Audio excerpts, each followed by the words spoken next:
దేశం మొత్తం మీదున్న best gold sellers, best designs ఇప్పుడు హైదరాబాద్ లో pan India jewel show. Don't miss it.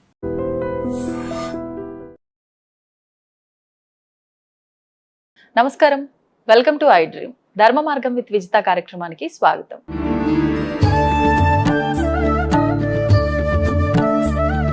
ప్రస్తుతం మనతో పాటు ఉన్నారు శ్రీ జగదాంబ త్రిశక్తి పీఠాధిపతులు బ్రహ్మశ్రీ బెనారస్ గురూజీ. గురుగారితో మాట్లాడి మరిన్ని విషయాలు తెలుసుకుందాం. నమస్కారం అండి. నమస్తే అమ్మ. శ్రీమాత్రే నమః. కాలభైరవుడి గురించి ఈ మధ్య కాలంలో ఎక్కువగా వింటున్నాం. అంటే ఆయన్ని ఆరాధిస్తే మంచి జరుగుతుంది అని, ఆయన దగ్గర చేసే దీపారాధన చాలా విశేషంగా ఉంటుంది, ఆ దీపారాధన చేయటం వల్ల మనం అనుకున్న కోరికలు తీరుతాయని ఈ మధ్య కాలంలో వింటున్నాం. మరి ఈ కాలభైరవ ఆరాధన అసలు ఎవరు చేయొచ్చు, ఎందుకు చేయాలి, ఎటువంటి కోరికలు నెరవేరడం కోసం చేయాలి, ఏ రోజున చేయాలి, విశేషంగా వాటి గురించి. కాలభైరవుడు అంటేనమ్మా మొట్టమొదట మనకు గుర్తొచ్చే క్షేత్రం కాశీ క్షేత్రం. కాశీ క్షేత్ర నివాసించ కాలభైరవ దర్శనం.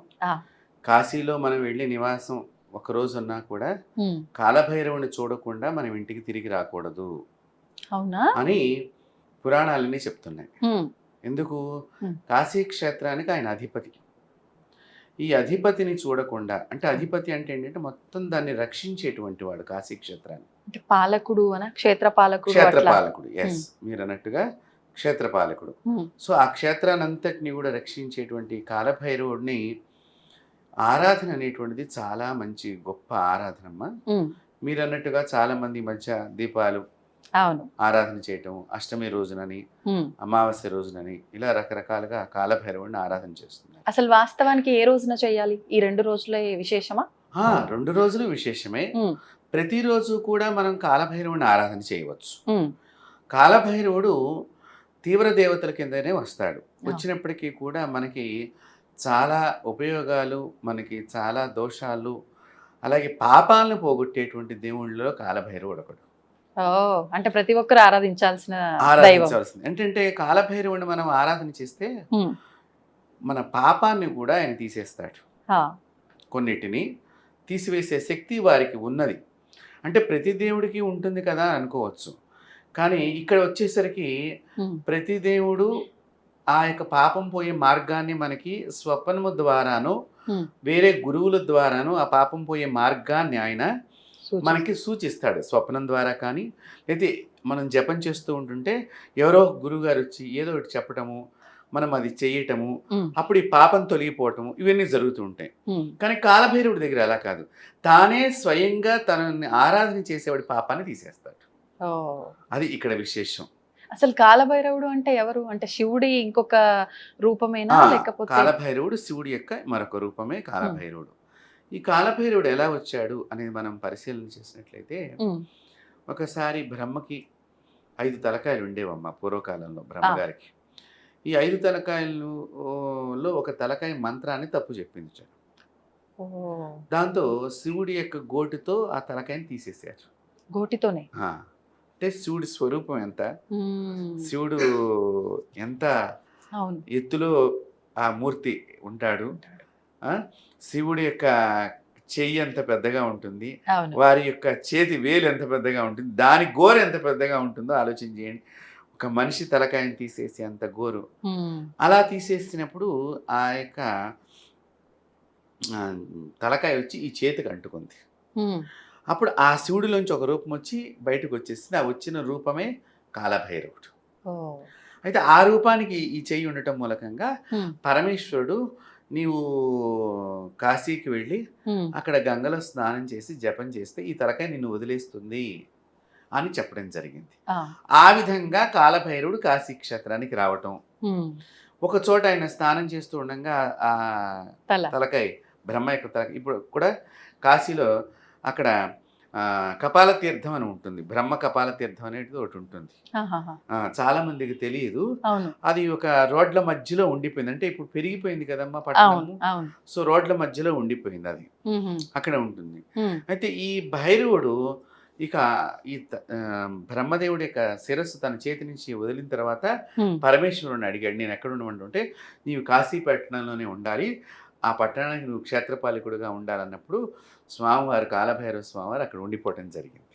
మరి ఇప్పుడు భైరవుడు ఇలా మనకు ఉద్భవించాడు అని చెప్పి అర్థం అవుతోంది. అవును. కానీ భైరవుల్లో కూడా మళ్ళీ అష్ట భైరవులు అని ఉంటారట. అవునమ్మా. మరి వీళ్ళంతా ఎవరు? అంటే భైరవుడి యొక్క శక్తులు అవన్నీ కూడా అంటే ఆయన నుంచి ఆయన నుంచి ఉద్భవించినవి. వచ్చినటువంటివి. ఓకే. ఈ అష్టభైరవుల్లో రురుభైరవుడు, రురుభైరవుడు, కపాల భైరవుడు, సంహార భైరవుడు, ఒటుక భైరవుడు అనేటువంటి రూపాలు ఓకే. మనకి దీనిలో కనిపిస్తూ ఉంటాయి. ఉమ్. కాబట్టి ఈ అష్టభైరవులు కూడా కాశీకి 8 దిక్కులా ఉండి కాపలా కాస్తూ ఉంటారు. ఉమ్. ఒకప్పటి కాలంలో నేను కాశీ వెళ్ళినప్పుడు నాకు అక్కడ గైడ్ చేసిన వాళ్ళు చెప్పారు, ఆ భైరవుడి ముందు ఒక చిన్న నీళ్ళది కుండం లాగా ఉంది, ఈయన క్షేత్రపాలకుడుగా ఉన్నాడు కాబట్టి కాశీ క్షేత్రానికి ఏదైనా దుష్టులు గనక ఎంటర్ అయితే వాళ్ళని సంహరించి దాంట్లో పడవేసేవారు అని చెప్పి. నిజంగా అలాంటిది ఒకటి ఏదైనా ఉందా? ఉన్నదమ్మా. ఆహా. ఇది మీరు కాశీ నుంచి దగ్గరగా ఒక 10-15 కిలోమీటర్ల దూరంలో అంటే ఉమ్. ప్రధాన నగరానికి, అంటే శివుడు ఉండే ఏరియా ఏరియా. ప్రధాన నగరం కింద మనం భావన చేయాలి. అవును. దీనికి దూరంగా స్వామివారు ఉన్నారు. వారిని లాట్ భైరవులు అంటారు ఇప్పుడు అక్కడ. ఆ. ఆ లాట్ భైరవుకి ఎదురుగుండా పెద్ద గుండం ఉంటుంది. ఉమ్. విచిత్రం ఏంటంటే దాని చుట్టూ కూడా ముస్లిమ్స్ కూడా ఉంటూ ఉంటారు. ఆ. ఆ అవును. ఏరియా అంతా అవును. కూడా. ఈ లాట్ భైరవుడి దగ్గర ఇప్పటికీ చాలా శక్తి ఉన్నది. మేము వెళుతూ ఉంటాం. వెళ్ళినప్పుడు తప్పనిసరిగా ఆయన్ని దర్శనం చేసుకుంటాము. ఉమ్. ఆ దర్శనం చేసుకోవటం కాకుండా అక్కడ కూర్చుని అనుష్ఠానం చేస్తూ ఉంటాం. ఆహా. రాత్రిపూట కూడా మేము అక్కడికి వెళ్ళి ఆ ప్రాంతంలో ఇప్పటికీ అక్కడ పోలీసు వాళ్ళు, అది మొత్తం పోలీసు వారి ఆధీనంలో ఉన్నది. ఆహా. అంటే ఇతర మతస్థులు మన స్థలాన్ని ఆక్రమించుకున్న సందర్భంలో పోలీసు వారు దాన్ని జరిపి ఇది భైరవ క్షేత్రానికి సంబంధించింది అని చెప్పి ఉమ్. నిర్ధారణ చేసి ఇప్పుడు అది పోలీసు వాళ్ళ యొక్క హ్యాండ్ ఓవర్లో ఉన్నదమ్మా. అదంతా కూడా ఉమ్. ఉమ్. ఉమ్. లాట్ భైరవుడు అంటారు. ఉమ్. ఇప్పటికీ కూడా భైరవుడి యొక్క శక్తి ఉమ్. చాలా మూర్తి పెద్ద విగ్రహంగా ఉంటుంది. అంటే నేను పొందినటువంటి అనుభూతి చెప్తున్నాను. ఆ. నేను భైరవ సాధన గురించి వెళ్ళినప్పుడమ్మా ఒకసారి చెయ్యి ఇలా పెట్టంగానే ఒక రకమైనటువంటి విద్యుత్ తరంగాలు లాంటిది, ఏదో షాక్ లాంటిది నా శరీరంలోకి ప్రవేశించింది. ఓ. అది నేను గమనించినటువంటి విషయం. అంటే మీరు అక్కడ వెళ్ళి సాధన చేసిన తర్వాత? చేసినప్పుడు. ఓకే. ఓకే. ఓకే. అంటే అది నేను అక్కడ రాత్రిపూట 11:30 ఆ ప్రాంతంలో హోమం కూడా చేశాను. ఓ. సో అప్పుడు నేను స్వయంగా కూడా అనుభవించాను వారి యొక్క దర్శనాన్ని. ఏం హోమము? భైరవుడికి సంబంధించి. మనం ఓకే. భైరవ క్షేత్రంలో వారి యొక్క హోమం చేస్తే ఉమ్. స్వామివారు మనకు తొందరగా అనుగ్రహాన్ని ఇస్తారు అనేది శాస్త్రం. అంటే పలానా ఈ కోరికను ఉద్దేశించి ఈ హోమం చేయాలి నేను అని ఎప్పుడు కూడా నా స్వంత కోరికల గురించి నేను ఎప్పుడు హోమాలు చేయలేదు క్షేత్రాల్లో చేసినప్పుడు. ఇప్పుడు విశ్వం బాగుండాలి, అందరూ బాగుండాలి అనే లోక విధానంగానే కళ్యాణార్థం. లోక కళ్యాణం గురించి చెయ్యాలమ్మా. గురువులు ఉమ్. ఎప్పుడు కూడా ఉమ్. విశ్వం అంతా బాగుండాలి, సర్వజీవులు బాగుండాలని చెయ్యాలి. ఇప్పుడు సామాన్యులు కూడా ఆ హోమాన్ని చేయించుకోవచ్చా లేదంటే తప్పకుండా మీలాంటి చేయించుకోవచ్చు. ఉమ్. తప్పకుండా చేయించుకోవచ్చు. ఉమ్. ఇక్కడ మనం ఈ కాశీ క్షేత్రంలో వటుక భైరవుడు అని ఉంటాడమ్మా. ఉమ్. ఉమ్. అంటే బాల భైరవుడు అని ఆయన పేరు అసలు యాక్చువల్గా. ఆహా. అంటే చిన్న పిల్లవాడికి ఒడుగు చేసినప్పుడు ఆ. 7 ఏళ్ళ 8 ఏళ్ళ చిన్న పిల్లాడు ఎలా ఉంటాడో ఉమ్. అలాగే అక్కడ ఉమ్. విచిత్రం ఏంటంటే అక్కడ అన్ని చిన్న చిన్న కుక్క పిల్లలే ఉంటాయి ఆహా. ఆ క్షేత్రం చుట్టూ కూడా. ఎందుకని అదేమన్నా విశేషమా? విశేషమైన ఆయన కూడా చిన్న పిల్లవాడు కదా. ఓ. వటుక భైరవుడు బాల భైరవుడు అని చెప్పాను బాలభైరవుడు. కదా. అవును. సో ఆ దేవాలయం చుట్టూ కూడా ఆ. చిన్న కుక్క పిల్లలు దగ్గరగా ఒక 20-30 మనకు కనిపిస్తాయి విడతంతోనే. ఆహాహా. అక్కడ విచిత్రం ఏంటంటే స్వామి వారికి కూడా నైవేద్యం పెట్టి ఉమ్. ఈ చిన్నపిల్లలు వచ్చినప్పుడు ఉమ్. అక్కడ పూజారి గారు చాక్లెట్లు ఇస్తూ ఉంటారు. అంటే భైరవుడికి ఇష్టంగా చిన్న బిస్కెట్ పిల్లలకి. ప్యాకెట్లు ఇవన్నీ కూడా. ఆ. అయితే ఇప్పుడు మేము కూడా కొన్ని సందర్భాల్లో చెప్తాం, ఉమ్. కుక్కలు భైరవుడు అంటే కుక్క కుక్క. వాహనం భైరవుడికి. ఆహా.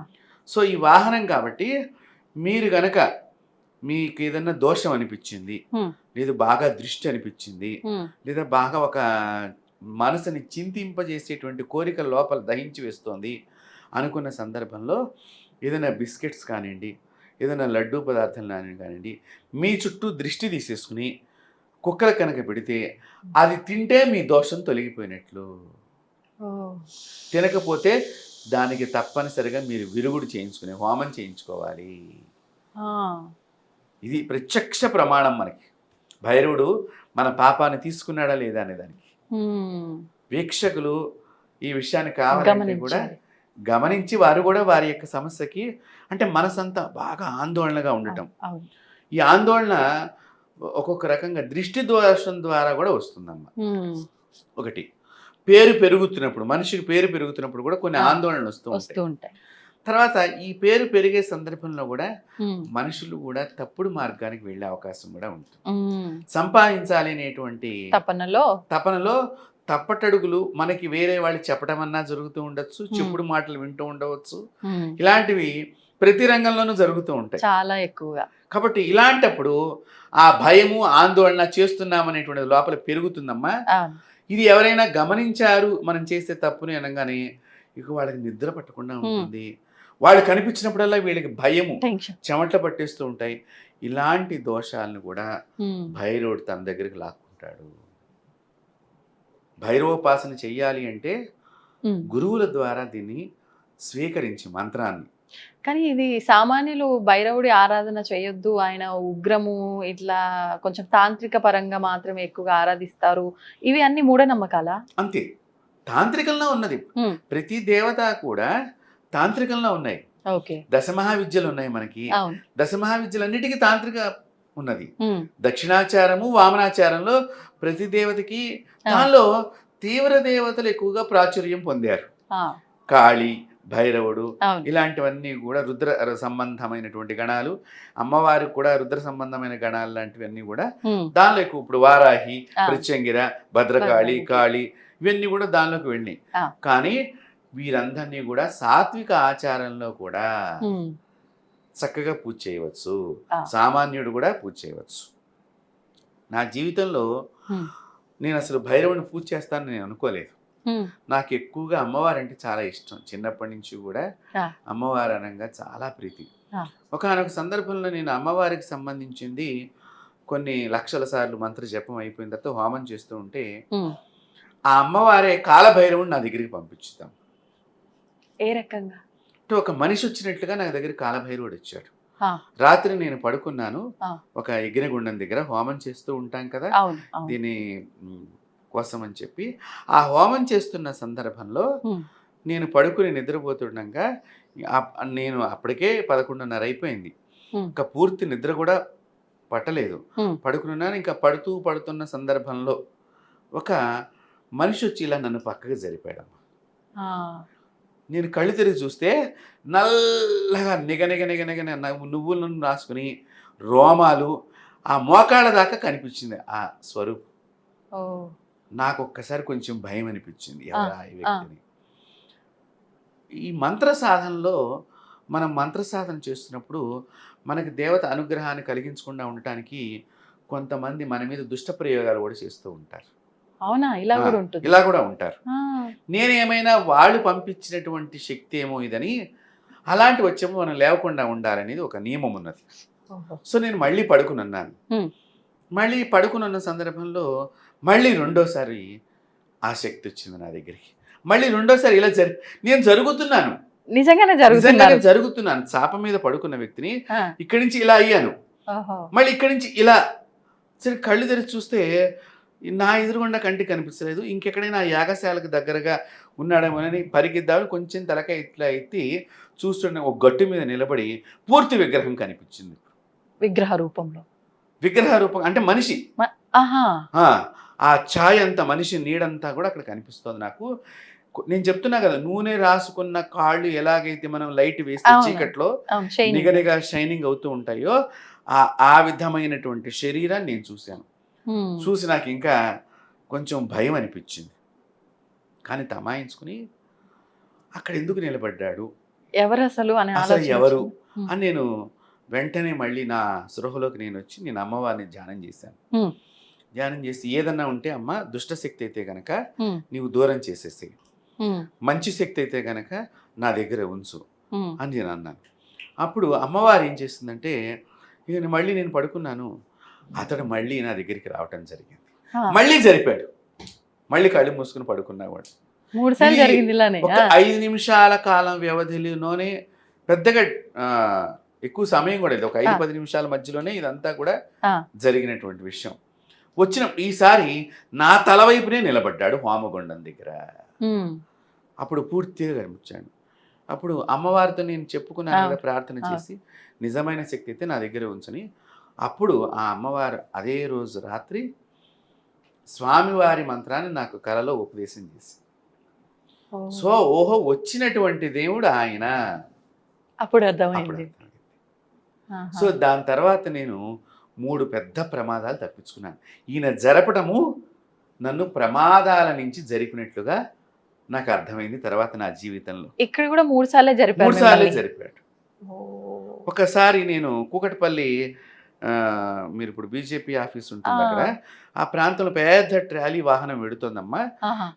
మా డ్రైవర్కి ఏమైందో తెలియదు, నా కారు తీసుకెళ్ళిపోయి ఆ ట్రాలీ కింద, అది ఒక 20 చక్రాలున్న వెహికల్, మధ్యలోకి వెళ్ళిపోయాం. బానెట్ మొత్తం దిగిపోయింది, front door left side door అణిగిపోయింది.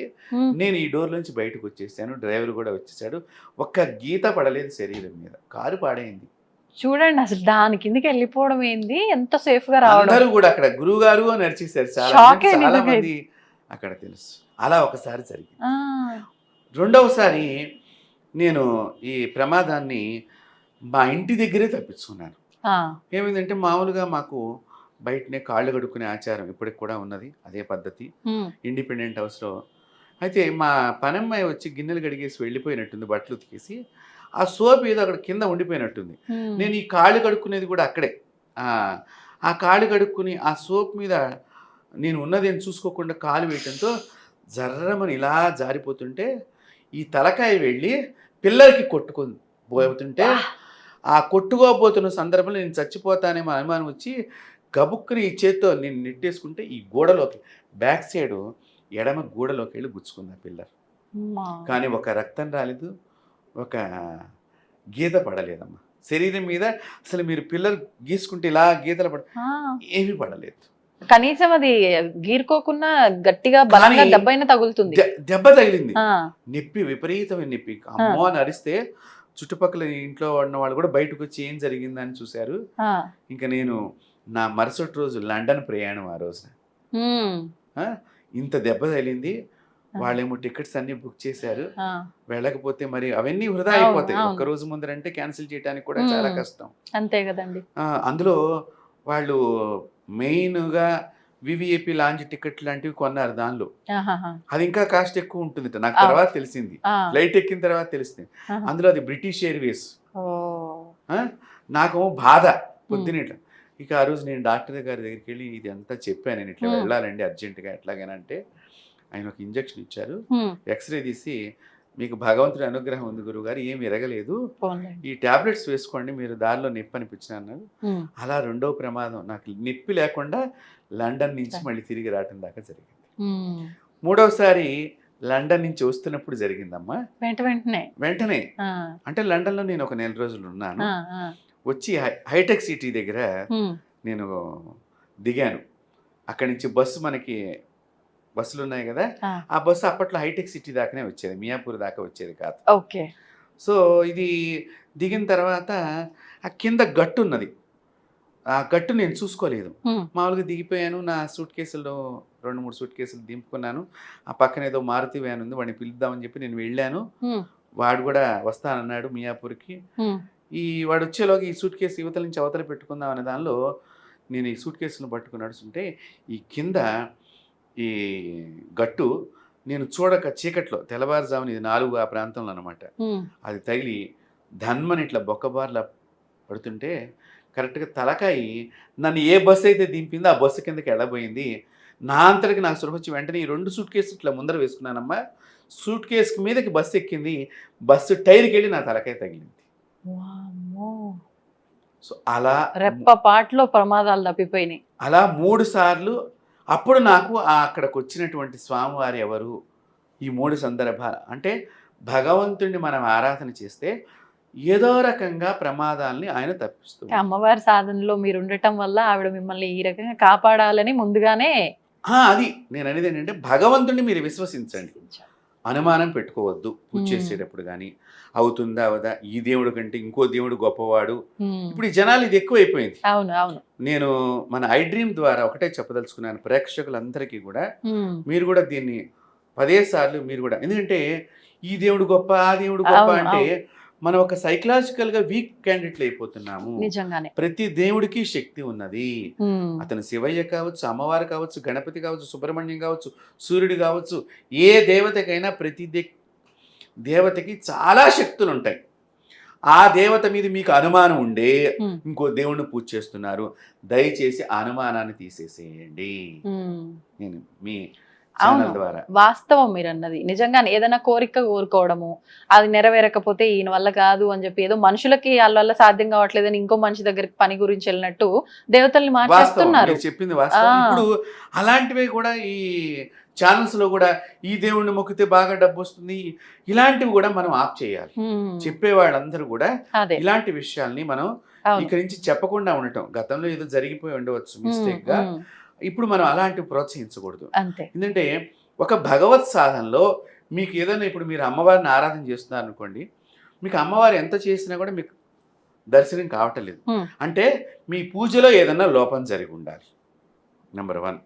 లేదండి నేను పూజ అంతా కూడా గురువు గారు చెప్పినట్టే చేస్తున్నాను అయినా కూడా అంటే మీకు ఆవిడ అనుగ్రహాన్ని ఇవ్వలేదు అంటే మీ జాతకంలో కానీ మీరు తెచ్చుకునేటువంటి పుణ్యము పాపం కర్మల్లో ఆవిడ మీ యందు ఇవ్వటానికి అనుగ్రహం లేకుండా మీరు ఏదో ఆవిడ యందు దుష్కర్మ గత జీవితంలో చేసి ఉండాలి.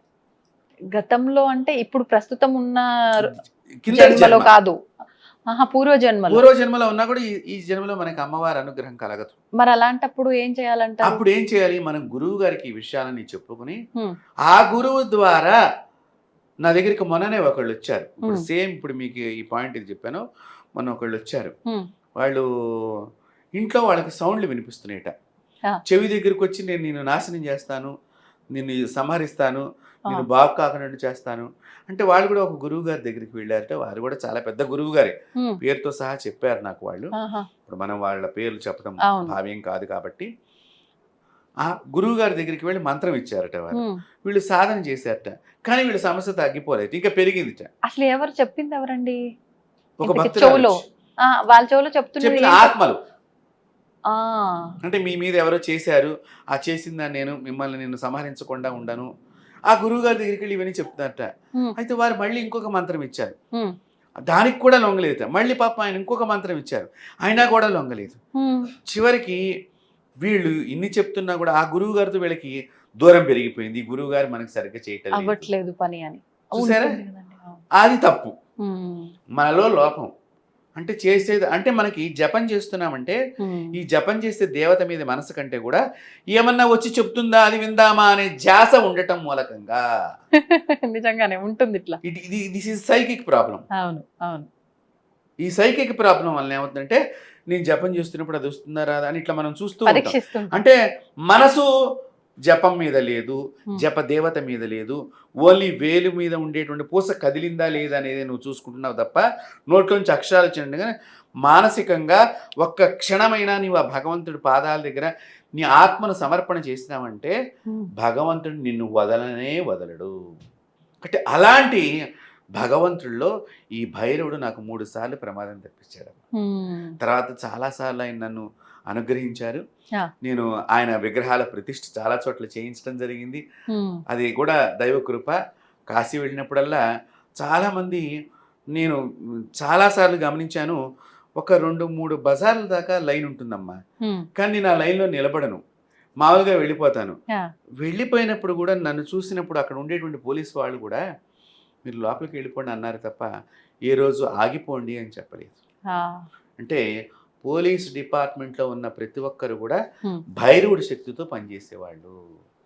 కాశీ క్షేత్రానికి కాలభైరవుడు డీజీపీ పోలీస్ డిపార్ట్మెంట్ అని మనం అంటున్నాం కదమ్మా.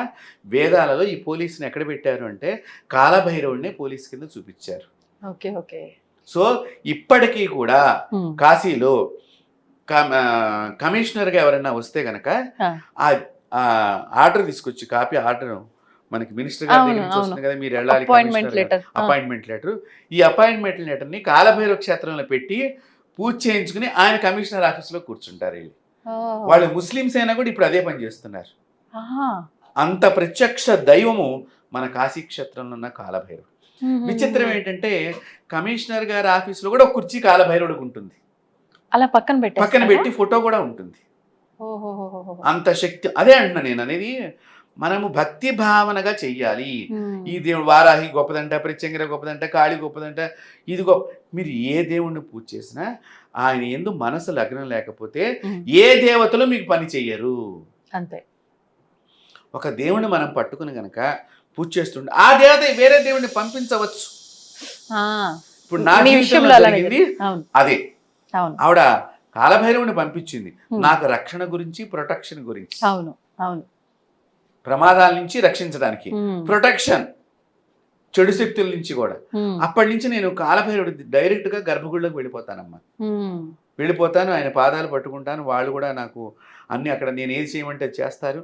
నాకు అన్ని అక్కడి నుంచి ఇచ్చి, అక్కడి నుంచి నేను మనకి కాశీతాడని మనం తీసుకొస్తాం. అవును. ఆ కాశీతాడు ఆయన పాదాల దగ్గర పెట్టి నేను ఇక్కడ అందరికీ కూడా పంపిణీ చేస్తూ ఉంటాను. అసలు కాశీతాడు అనేది కాశీ నుంచే తెచ్చుకోవాలి. కానీ ఇప్పుడు మనకి ప్రతి చోట అన్ని క్షేత్రాల్లో దేవస్థానాలు. అమ్ముతున్నారు. అవును. కానీ కాలభైరవ క్షేత్రం దగ్గర కాలభైరవుడి దగ్గర పెట్టి మనం చేతికి కట్టుకున్నప్పుడు మనకి అకాల మృత్యు దోషాలన్నీ కూడా తొలగిపోతాయి. అంటే విశేషంగా మృత్యు భయాలు మృత్యు ఉన్నవారు భయాలు కానీ, ఆరాధన ఎక్కువగా. పిశాచ ప్రేత బాధలున్నా కానీ ఉమ్, ఇవి చక్కగా తొలగిపోతాయి. ఉమ్, అంత శక్తివంతమైనటువంటి కాలభైరవ క్షేత్రంలో ఉమ్. మీరు ఎప్పుడైనా దర్శనానికి వెళ్ళినప్పుడు మీరు గుడిలోంచి బయటకు వచ్చేసేటప్పుడు ఆ పక్కనే, గర్భగుడి పక్కనే ఒకళ్ళు దండం పట్టుకుని వీపు మీద కొడుతూ ఉంటారు. అవును అవును. అది భైరవ దండము. ఆహాహా. ఈ భైరవ దండం చేత మనం కొట్టించుకోవాలి. ఉమ్, వాళ్ళు అక్కడ నుంచి ఆ భైరవాష్టకం అంతా చదువుతూ ఇట్లా తిప్పుతూ దానికి ఒక నెమలి పింఛం ఉంటుంది. అవును అవును. ఆ నెమలి పింఛంతోనే వాళ్ళు కొడతారు. ఉమ్, ఇది చూసే వేరే మతం వాళ్ళు కూడా ఈ నెమలి పించాలు పట్టుకుని మనకి అప్పుడప్పుడు వీధుల్లో ధూపాలు వేయడానికి ధూపాలు తిరుగుతూ ఉంటారు. అవును. ఈ నెమలి అనేటువంటిది ఉమ్, ఏమిటి అంటే జ్ఞానానికి సంకేతము, ఉమ్, జ్ఞానానికి ప్రతీక నెమలి, పరిపూర్ణమైనటువంటి జ్ఞాన ప్రతీక. అందుకనే కృష్ణుడు కూడా ఆయన నెమలి పింఛాన్ని నెత్తి మీద పెట్టుకున్నాడు. జ్ఞానం ఎప్పుడు కూడా శిరస్సును ధరించాలి. ఉమ్. అలాంటి జ్ఞాన దండం భైరవుడు పట్టుకుంది. నీలో ఉన్న అజ్ఞానాన్ని పోగొడతాడు, నీలో ఉన్న మృత్యుగండాన్ని పోగొడతాడు, నీలో ఉన్న రోగాన్ని పోగొడతాడు. అందుకని మీరు బయటికి రాగానే ఈ భైరవ దండంతో కొట్టించుకోవాలి. అక్కడ కొడతారు, కొంచెం మంటెక్కుతుంది. అబ్బా బాగా కొట్టడం మూలకంగానే మనకి అక్కడ పాపం పోతుంది. ఇప్పుడు అట్లా కొన్ని సందర్భాల్లో కొట్టినప్పుడు మనకు దెబ్బ తగలకపోతే ఒంటిపైన ఏదో ఉన్నట్టు, దెబ్బ తగిలితే ఏమీ లేనట్టు, ఇలా కూడా కొన్ని సెంటిమెంట్లు చెప్తూ ఉంటారు పెద్దవాళ్ళు. అవన్నీ కూడా తర్వాత కాలంలో వచ్చినవే తప్ప ఉమ్, దెబ్బ తగిలిందా లేదు కానీ భైరవ దండంతో వాళ్ళ చేత మీరు కొట్టుకుని వాళ్ళు మనం వెళ్ళంగానే మన చేతికి పాతది కంకణం ఉంటే తీసేస్తారు, భైరవ కంకణం. ఆ, మళ్ళీ కొత్తది పెట్టి ఈ భైరవ దండంతో చేసి ఓహోహో. మంత్రించి వాళ్ళు చక్కగా ఏదో వాళ్ళు దక్షిణ అడుగుతారు అనుకోండి, సహజం అది ఎక్కడైనా అంతే, కూడా. అంతే. మనం ఇచ్చొస్తే చాలా ఉపయోగం ఉంటుంది ఈ భైరవ దండం కూడా. ఉమ్, ముఖ్యంగా కాలభైరవుడు ఇందాక మీరు అన్నట్టుగా దీపారాధన ఎక్కువ చేస్తారు. దీపారాధన. అష్టమి రోజున చేయటం విశేషం. Hmm. అమావాస్య రోజున ఇది చాలా విశేషప్రదంగా Hmm. కూష్మాండ దీపం మనకి గుమ్మడికాయతో కానీ, నారికేళంతో కానీ, Hmm. నిమ్మకాయలతో కానీ మీ శక్తిని బట్టి అమావాస్య రోజున కానీ Hmm. మీరు అంటే విశేషంగా కూష్మాండం చెప్పడం జరిగింది. Ah. కూష్మాండాన్ని మగవారు మాత్రమే కట్ చేయాలి, ఆడవాళ్ళు కట్ చేయకూడదు. కూష్మాండం అంటే గుమ్మడికాయ. మరి ఇప్పుడు దేవాలయంకి ఆడవాళ్ళు మాత్రమే వెళ్ళినప్పుడు ఏం వెళ్ళినప్పుడు అక్కడ పూజారి గారి చేత కొద్దిగా చిన్న ఘాటు పెట్టి మనం అనొచ్చు. వారు ముందర ఒక ఘాటు పెడితే మిగతాది మనం కట్ చేసుకోవచ్చు, తప్పలేదు. ఓకే. కానీ మగవారు మాత్రమే కట్ చేయాలి అది గుమ్మడికాయని. చక్కగా ఆ గుమ్మడికాయని కట్ చేసి లోపల గింజలన్నీ తీసి దాని నిండా నూనె నింపాలమ్మ, నువ్వుల నూనె. అఖండం ఒత్తని మనం పెద్దగా అది వేసి చక్కగా వెలిగించి ఆ దీపాన్ని భైరవుడి కింద భావన చేసి పూజించి హారతి నీరాజన మంత్రపుష్పాలన్నీ చేసుకుని మనం తీసుకువెళ్ళినటువంటిది. అందులో భైరవుడికి మధురమైన ప్రసాదాలు అంటే బాగా ఇష్టం, అంటే స్వీట్స్ మధురమైనటువంటి మీరు అవి చాలా బాగా తీసుకుంటారు. అంతేకాకుండా మాషధాన్యము ఈ దీపం పెట్టేటప్పుడే ఈ గుమ్మడికాయ కింద మినుముల్ని పెట్టి దాని మీద ఈ దీపం పెట్టినట్టయితే భైరవుడు చాలా సంతోషపడతాడు. పొట్టుతోనా పొట్టు లేకుండానా? పొట్టు ఉన్నప్పుడే. పొట్టు లేకుండా కాదు. ఈ మాషధాన్యంతో గారెలు చేస్తాం మనం. ఈ గారెలు భైరవుడికి చాలా ఇష్టము. అందుకనే మనం కాశీ ప్రయాణం చేసి వచ్చిన తర్వాత ఇంటి దగ్గర వ్రతం చేసుకుని కాశీ వ్రతం అంతా చేసుకుని కుక్కకి మెడలో గారెలు దండ వేస్తూ ఉంటాం.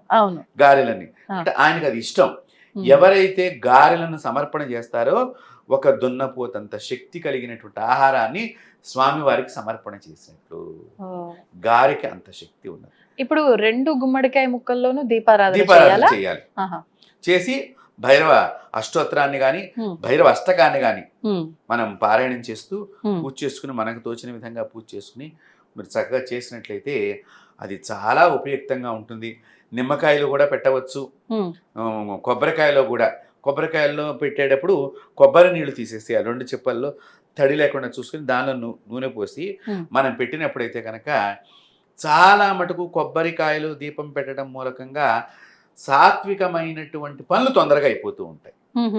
అంటే ఇప్పుడు మీరు ఏదో మా అమ్మాయి పెళ్ళి అవ్వాలి అని అనుకున్నారు అనుకోండి, అది సాత్వికమైనటువంటి కోరిక, అలాంటిది తొందరగా పని అవుతుంది. ఇప్పుడు నేను టెంపుల్ షూట్కి వెళ్ళినప్పుడు ఒకసారి కాలభైరవ ఆలయంలో చూశాను. ఈ గుమ్మడికాయ కానివ్వండి, కొబ్బరికాయ కానివ్వండి, మీరు అన్నట్టు గుజ్జు తీసిన తర్వాత దానికి ఒకదానికి కుంకుమ రాసి ఒకదానికి పసుపు రాసిన తర్వాత అందులో దీపారాధన చేశారు. అలా చేయాలా? అలా కూడా చేయవచ్చు. లేదా రెండింటికి కుంకాన్ని రాయొచ్చు. భైరవుడికి ఎరుపు రంగు బాగా ప్రీతి. సో ఆ ఎరుపును బాగా మీరు దిట్టంగా పట్టించి 5 బొట్లు పెట్టాలమ్మా. 5 బొట్లు పెట్టి కూడా చేయవచ్చు. లేదా మామూలుగా ఒక చోట పసుపు రాసి బొట్టు పెట్టి అక్కడ 5 బొట్లు పెట్టుకున్నా కూడా సరిపోతుంది. అంటే కుంకాన్ని బాగా మనం చూపించాలి. అంటే రక్తవర్ణం అనేటువంటి వర్ణాన్ని చూపించడం మూలకంగా ఆ శక్తిని మనం బాగా, అంటే సాత్వికంలో ఎంతసేపు కూడా ఈ కూష్మాండము, నారికేళము, నీంబు ఫలము మనం ఉపయోగిస్తాం. అది తామస ఆచారానికి వెళ్ళేసరికల్లా వాళ్ళు రకరకాలుగా మీరు అన్నట్టుగా ద్రవ్యాలు వాడుతూ ఉంటారు. కాబట్టి ఇది తామసమైన పద్ధతి కాదు. కాబట్టి చక్కగా కొబ్బరికాయతో మనం గనక పెట్టినట్లయితే చాలా మంచిది. ఇప్పుడు ఈ కాలభైరవాష్టకం అన్నారు. కాలభైరవాష్టకం నిత్యము పఠించకపోయినా వినే వాళ్ళు కొంతమంది ఉన్నారు ఈ మధ్యకాలంలో. నేను కూడా వింటాలా.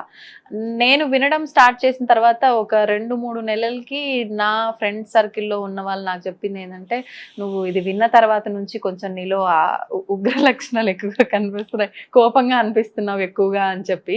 అంటే నాకే జరిగిన ఉదాహరణ. నిజంగా అలాంటిది ఏమైనా చేంజ్ ఉంటుందా? మన బిహేవియర్ అనేది కొంచెం స్ట్రాంగ్ గా ఉంటామేమో, దాన్ని బయటికి మాత్రం కోపంగా పోర్ట్రేట్ చేస్తుందేమో అన్నట్టు భావన.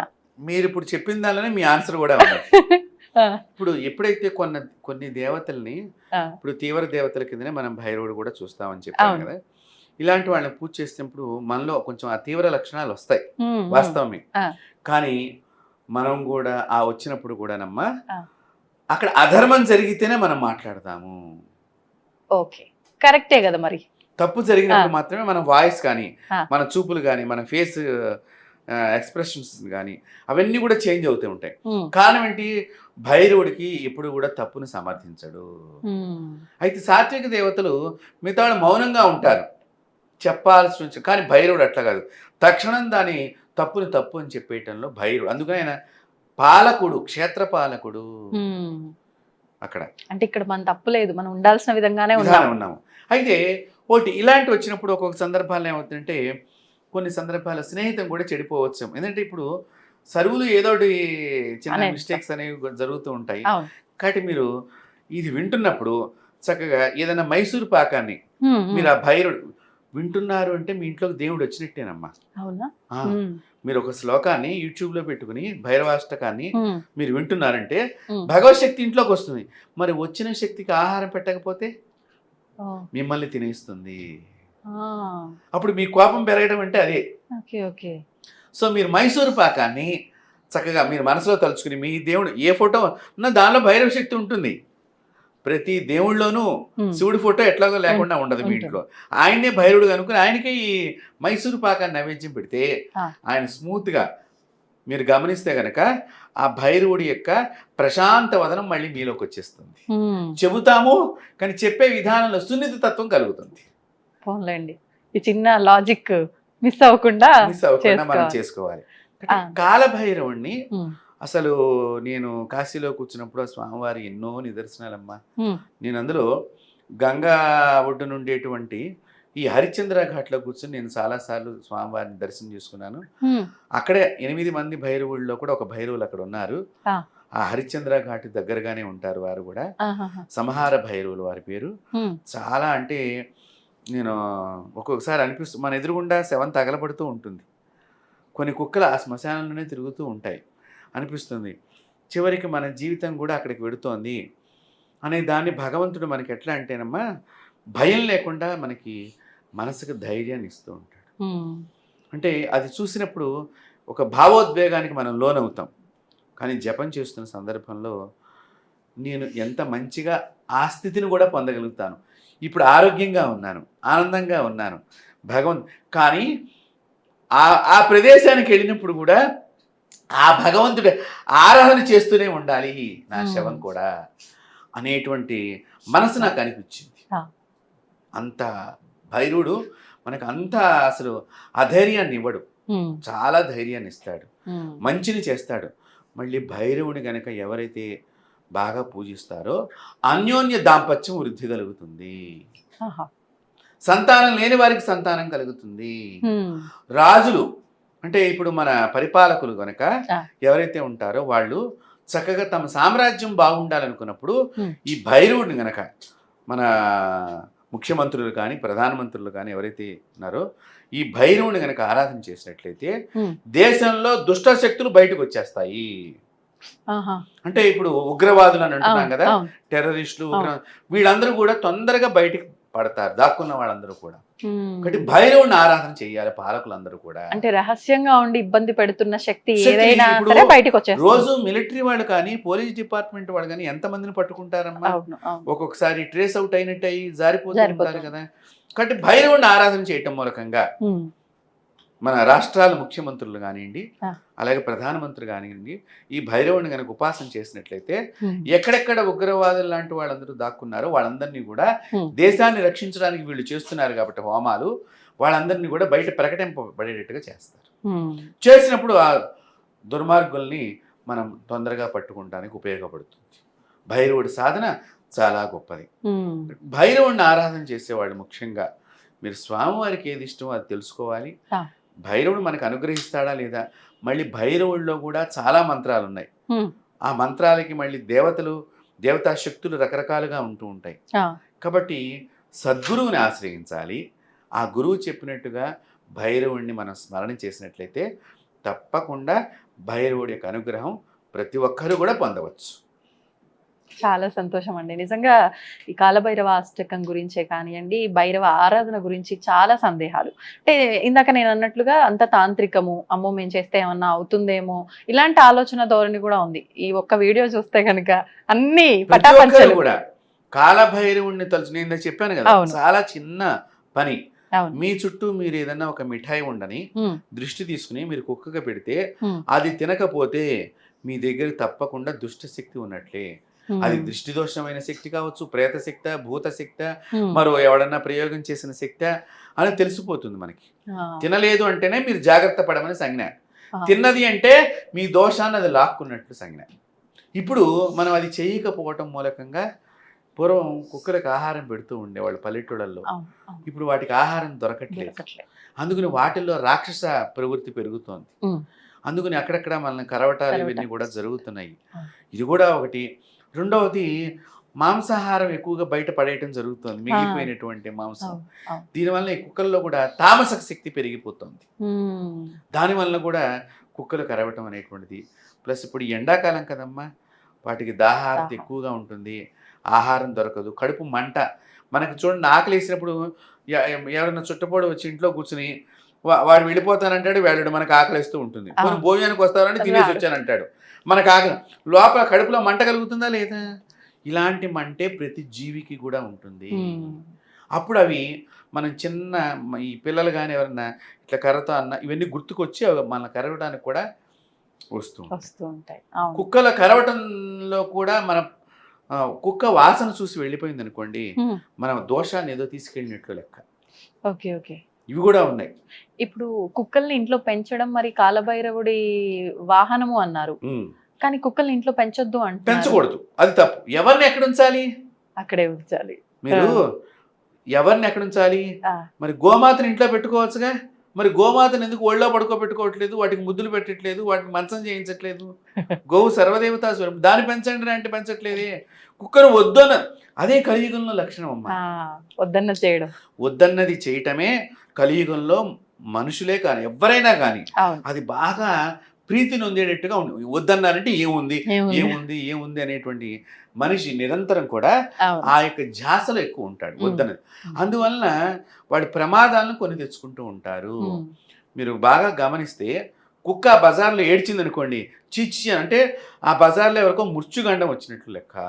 ఉమ్. కుక్కలు ఏడుస్తే ఏడుస్తాయి. అది కూడా మంచిది కాదు, ఆ. కుక్కల్ని ఏడవటం.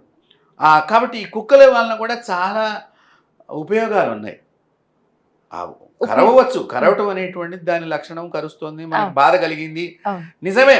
నీ బాధ కూడా మనుషులను కరిచినప్పుడు రేబిస్ వ్యాధి అనేది మామూలు వస్తుంది. తీవ్రమైన వ్యాధి కాదు అవును. కదమ్మా. అవును. అది చాలా Dangerous. డేంజరస్ వ్యాధి. అవును. దానికి ఆ వ్యాధి అదే చెప్తున్నా కదా, ప్రతి జీవిలో కూడా మంచి ఉంటుంది, చెడు ఉంటుంది. ఉమ్. ఈ చెడుని మనం చెడు దృష్టితోనే చూస్తూ ఉంటే అది ఎక్కువగానే కనిపిస్తుంది. మంచి దృష్టితో చూసినప్పుడు ఉమ్. మీరు ఆహారం వేసి చూడండి, మీరు ఎక్కడ నుంచి ఉన్నా కూడా వాసన పసిగట్టి పరిగెత్తుకుంటూ తోక వస్తుంది. ఆడిస్తుందమ్మా. అంటే ఏంటి, ఆ విశ్వాసమైన పని మనం ఎందుకు చేయలేకపోతున్నాం? ఉమ్. అదొక్కటే ఇక్కడ. అవును. అదొక్క పని మనం చేయొచ్చు. అవును. కుక్క ఎప్పుడూ కూడా ఇంటి బయట ఉండాలి. ఇంటి బయట మీన్స్ అంటే ఏంటి, Hmm. మన ప్రధానమైన ఇంటికి ప్రాంగణం లోపల ఉండవచ్చు, ఓకే. కట్టేసి ఉండకూడదు. Ah. అది తిరుగుతూ ఉంటుంది అటు ఇటు, అవును. అవును. కాబట్టి దాన్ని కట్టేయకూడదు. ఉమ్. ఆ కట్టి మనం ఇంట్లోనే మన బెడ్రూముల్లోనే రకరకాల జాతులు వచ్చినాయి కదా, వాటిల్లో కూడా అవును. అవేవో పేర్లు నాకు తెలియదు పెద్దగా కానీ అవి మన చూడండి, అమ్మకి నాన్నకి విలువ ఉండదు, ఈ కుక్కకి విలువ ఉంటుంది అక్కడ. అది ఇంట్లో మెంబరే అండి. ఆ? ఇంకొక విషయం, ఆ. కుక్క ఇంట్లో ఉన్నప్పుడు తద్దినం పెడితే ఆ. పితృదేవతలు ఇంట్లోకి రారు. అవునా? ఆ. ఏంటి కుక్కకి దానికి కుక్క రానివ్వదు ఆత్మని. ఓహో. మీ పితృదేవతని అంటే నేను మామూలుగా ఎగ్జాంపుల్ ఆ, మీ ఆ. నాన్నగారికో మీ మామగారికో ఏదైనా చేయాల్సి వచ్చింది, చేయాల్సి. ఆ. మీరు మీ మీ వారి చేతనో ఏదో చేయిస్తూ ఉంటారు, ఉమ్. ఉమ్. ఆ ఆత్మను రానివ్వకుండా ఈ కుక్క అడ్డుపడుతుంది. ఆ విధంగా చాలా మంది ఇళ్లలో పిండ ప్రదానం చేసినా, దానం చేసినా, ధర్మం చేసినా మీ పెద్దలకి చెందక పితృదోషాన్ని మీరు అనుభవిస్తున్నారు. ఈ వీడియో ద్వారా మీ ప్రేక్షకులందరూ ఈ విషయాన్ని గమనించాలి. ఉమ్. కుక్కని తద్దినం పెట్టేటప్పుడు మీరు పక్కింట్లో పెట్టి తద్దినం పెట్టాలి. అందుకని కుక్కని కట్టి వేసి ఇంట్లోనే బంధించద్దని శాస్త్రం చెప్పింది. అది తిరిగేది బంధించడం వల్ల కూడా ఏదైనా దోషమే కదా. ఎటువంటి ఇబ్బంది ఇప్పుడు కలుగుతుంది? మీరు పిల్లల మాట వింటలేదని మీరు తాడితే ఏమైనా కట్టేస్తున్నారా? ఆహా. మరి కట్టేయాలిగా, మీ మాట వినకపోతే చెప్పండి. కట్టేయం. మరి ఎందుకు కట్టేయట్లా? వాళ్ళకి మాటలు వచ్చు, వాళ్ళు దానికి ఏదో ఒకటి కూడా అంటారు. కట్టేస్తే అదే వస్తుంది. దానికి మాటలు రావు, ఏం చేసినా పడుతుంది అని అనుకుంటున్నాను. అనుకుంటున్నారు. ఇప్పుడు కొంతమంది పాములు పెంచుకుంటున్నారమ్మా కొన్ని చోట్ల. అవును. అవును. అవును. ఈ పాములు పెంచుకున్న తర్వాత Hmm. ఒక రోజున ఒక అమెరికాలో నేను ఒక ఆర్టికల్ చదివానమ్మా. ఉమ్. ఒక ఆవిడ పామును పెంచుకుంటోంది, ఉమ్. మంచి అది బాగా బలిసిపోయింది. ఆ. అయితే కొన్ని రోజుల నుంచి ఆహారం తీసుకోవట్లేదు. ఆహారం తీసుకోకపోయేసరికి అయ్యో నా పాము ఏదో అన్నం తింటలేదని ఈవిడ పెద్ద ప్రేమ. ఉమ్. చూడండి, పాము మీద ఈవిడికి ఎంత ప్రేమ వచ్చిందో, చచ్చిపోయిన అమ్మ మీద నాన్న మీద లేదు. లేదు. డాక్టర్ దగ్గరికి వెళ్ళి ఈ పాముని చూపించడానికి తీసుకెళ్ళిందిట. తీసుకెళ్తే ఆయన అంతా కూడా మీకు ఎన్ని రోజులు నుంచి లేదు ఏమిటి, అందుకనే వైద్యుడిని నారాయణుడు అని అన్నారు. ఆ. డాక్టర్ని మనం భగవంతుడితో పోల్చామమ్మ. ఆ డాక్టర్ గారు మొత్తం అంతా అడిగి, అమ్మ మీరు ఈ పాముని తక్షణం అడవిలో వదిలేయటం మంచిది అని అన్నట్టు. ఎందుకండి అట్లా అంటున్నారంటే, రోజు ఈ పాము మీ దగ్గరే పడుకుంటుందా? పడుకుంటుందండి. రోజు మీ చుట్టూనే తిరుగుతుందా? తిరుగుతుందండి. ఇది మీరు ఎంత సైజులో ఉన్నారు, మిమ్మల్ని తినాలంటే ఏ సమయంలో తినగలుగుతానని ఒక వారం రోజుల నుంచి అది ఆహారం మానేసి మిమ్మల్ని సెర్చింగ్ చేస్తోంది అని డాక్టర్ చెప్పాడు. అప్పుడు ఈవిడికి ఒంటేరు పడిపోయి తీసుకెళ్ళి అడవిలో వదిలేసి వచ్చింది. మరి అంతే అంటే దాని బుద్ధి మారదు. ఎందుకు మారుతుందమ్మా? మనం అంత ప్రేమగా దాని దగ్గర తీసుకున్నప్పుడు ప్రేమని ఎవరిని ఎంతవరకు ప్రేమ? మీ పిల్లల మీద కూడా మీరు ఎక్కువ ప్రేమ చూపకూడదు. మన సంతానం మీద మనం ప్రేమ ఎక్కువ చూపిస్తే ఏమవుతుంది? ప్రమాదాలకు పెడుతున్నారా లేదా? మాట వినకుండా అవుతున్నారా లేదా? ప్రేమ ఎక్కడి వరకు? దానికి ఒక హద్దు ఉన్నది. మనం హద్దుని మించి ఇవాళ రోజున పిల్లలకి పుట్టినరోజు పండగకి వాళ్ళు హ్యాపీ బర్త్డే చేయటానికి మీరు 30,000 40,000 ఇస్తే వాడు తాగి పడిపోతున్నాడు రోడ్ల మీద. పుట్టినరోజుకి అదే మీరు చేసేది? అదే మీ ప్రేమ? యాక్సిడెంట్లు అవుతున్నాయి, అదే మీ ప్రేమ? అప్పుడు ఏమవుతుంది? మీరు చచ్చిపోయినట్టేగా వాడు చచ్చిపోతే, మీ పిల్లవాడు చచ్చిపోతే మీరు చచ్చిపోయినట్టు కాదా? అంతేగా. కాబట్టి అతి ప్రేమ సర్వత్రా విసర్జయాత్. అతి ప్రేమ ఉండకూడదు, ప్రేమ ఉండాలి. కాబట్టి ఇక్కడ కుక్కని కట్టేసినా కూడా ఇది కూడా మన మీద అప్పుడప్పుడు కూడా మన చేతిని పట్టుకుంటుంది అంటాం మనం. జంతువులు మనుషుల మాట వింటున్నాయి, కానీ మనిషి మాట వింటలేదు. మీరు చూడండి, జంతువులు మీరు ఆడిస్తారు. సింహాలను కూడా మనం చిన్నప్పుడు సర్కస్లో చూసాం. సింహాలను ఆడించాం, ఏనుగులను ఆడించాం, పులులను ఆడించినాం, కుక్కలను ఆడించినాం, పాములను ఆడించినాం, కానీ అవి మాట వింటున్నాయి కానీ మనం వింటలేదు. అంటే వాటికన్నా క్రూరమైన వారు మానవులు అనేది. అందుకనే ఒళ్ళంతా విషం ఉంటుందని అంటున్నారు అందరూ కూడా. దానికి కూరల్లోనే విషం ఉంది, వీడికి ఒళ్ళంతా విషం ఉన్నది. అందుకనే నరుడి కంటికి నల్లరాయి కూడా బుగ్గైపోతుంది. దృష్టి దోషం అంటే అదేనమ్మా, ఎక్కడి నుంచో రాదు. మన దృష్టి మనకునే. పసిపిల్లలకి తల్లులు పాలిస్తారు కదా, ఇచ్చేటప్పుడు కూడా వాళ్ళని పైన ఏదైనా కప్పుకోమంటారు. తల్లి చూడకూడదట పాలిచ్చేటప్పుడు. తల్లి దృష్టి ఎక్కువ పడుతుందిట పిల్లాడికి. తల్లి దృష్టికి మంత్రం లేదు, వేరే వాళ్ళ దృష్టికి మంత్రం ఉన్నది. అందుకని ఎక్కువగా తల్లి దగ్గర పిల్లలు ఉంచేవాడు కాదు. మీరు ఎందుకు మీ అమ్మగారి ఇంటికి వెళ్ళి పిల్లల్ని కనమని చెప్పారు? అమ్మమ్మ ఈ పిల్లల్ని ఎత్తుకుంటుంది, మీ దగ్గర నుంచి కొంచెం దూరం చేస్తుంది, దృష్టి దోషం పడకుండా. అంటే వీడిని చూసి ఎర్రగా ఉన్నాడు, నా కొడుకు ఎంత బాగున్నాడు, ముద్దుగా పడుకునేవాడిని పడుకోనివ్వరుగా. తల్లి ప్రేమ కదా. కాబట్టి పడుకోనివ్వకుండా ఆ పిల్లాడంకు చూస్తూ ఉంటే తదేకమైన దీక్షగా నువ్వు చూస్తూ ఉంటావు. కాబట్టి నీ దోషం వాడికి పెడుతుంది. ఇంకా తల్లి దృష్టి తగులుతుంది అన్నప్పుడు ఇంకెవరి దృష్టి? శాస్త్రం ఎలా అంటే శాస్త్రము మొత్తం చెప్పేసిందమ్మా. మనిషిలో ఉండే చెడు చెప్పింది, జంతువుల్లో ఉండే చెడు చెప్పింది, సమాజంలో చెడు ఎట్లా ఉత్పత్తి అవుతుంది చెప్పింది. దాన్ని మనం తెలుసుకుని శాస్త్రాన్ని తెలుసుకున్నప్పుడు, ఆ శాస్త్ర అవగాహన ఉన్నప్పుడు నీవు ఎక్కడెక్కడ జాగ్రత్తలుగా ఉండాలో అక్కడెక్కడ జాగ్రత్తగా ఉండు. అందుకనే సనాతన ధర్మం ఇంతవరకు బతికి ఉన్నది. మీరు చూడండి, ఈజిప్టు దగ్గర ఒక సంప్రదాయం ఉంది, ఇవాళ ఉందా సంప్రదాయం? ఇటలీలో ఒక సంప్రదాయం ఉండేది, ఉన్నదా? మెసోపటోమియా అని చెప్పి మనం చరిత్రలో వింటాం, అక్కడ ఉన్నది, ఉన్నదా? సింధు నాగరికతకు అవతల ఉన్న వాళ్ళ నాగరికతలు ఉన్నాయా ఇప్పుడు? లేవు. కానీ భారతదేశంలో సనాతన ధర్మం ఇంకా బతికే ఉన్నది. ఎన్ని లక్షల యుగాల నుంచి అమ్మా ఇది. అవును. చాలా మంది అంటూ ఉంటారు, ఏంటి అంతమైపోతుంది, యుగాంతం యుగాంతం యుగాంతం, రేపు వచ్చే నెల అవుతుంది, ఈ నెల అవుతుంది. కానీ కలియుగానికి 4 లక్షల పైన ఆయుష్ ఉన్నదమ్మా.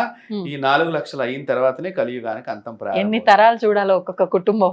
కాబట్టి ఇప్పుడే ఇంత ప్రమాదాలు ఉన్నాయి, వచ్చే రోజుల్లో ఇంకెంత ప్రమాదాలు మనం చూడాల్సి వస్తుందో. కాబట్టి భగవంతుడిని మీరు నమ్మిన ఏ భగవంతుడైనా, వాడు రాముడే కావచ్చు, కృష్ణుడే కావచ్చు, శివుడే కావచ్చు, లక్ష్మీదేవే కావచ్చు, ఆ అమ్మవారిని మాత్రం మీరు వదలకుండా, కొత్త దేవుడిని తెచ్చుకోకుండా ఉన్న దేవుడితోనే మంచిగా జపము అనుష్ఠానం చేసి, మన ఐ డ్రీమ్ ప్రేక్షకులందరికీ నేను చెప్తున్నాను, చేతులెత్తి లేనిపోని కొత్త దేవుళ్ళతో మీరు పరిచయాలతో ఉన్న దేవుడితో చక్కగా సాధన చెయ్యండి. ఆ భగవంతుడే మిమ్మల్ని తప్పకుండా కరుణిస్తాడు. అదే కాలభైరవుడు చెప్పిన మాట. నన్ను పూజించడం కాదు, నా దేవుడైన ఈశ్వరుని పూజించండి. అందుకని ఆయన కాశీ పట్టణానికి క్షేత్రపాలని, క్షేత్రం మొత్తం రక్షించేవాడు. ఎందుకనంటే నా ఈశ్వరుడే నాకు ప్రధానము. కాబట్టి ఈశ్వరుడు ఆరాధన చేస్తే కూడా కాలభైరవుడిని ఆరాధన చేసినట్లే. కాబట్టి అందరూ కూడా ఆ కాలభైరవుడు అనుగ్రహానికి పాత్రలు కావాలని కోరుకుంటూ స్వస్తి. చాలా సంతోషం అండి, ధన్యవాదాలు. తవ్వండి, తవ్వుతూనే శివలింగం. సరే దాన్ని అట్లా కప్పేసేయండి, చూపించదండి. Krishna is there. మూర్తి పూజ కాదు, సాక్షాత్ బ్రజేంద్ర నందన భగవాన్ ఉన్నారు మూర్తిలో. ఏమీ ఆశించకుండా ఆరాధించే వాళ్ళు కూడా ఉన్నారా ప్రభుజీ? నిజమైన భక్తి అంటే మనకు తెలియదు కాబట్టి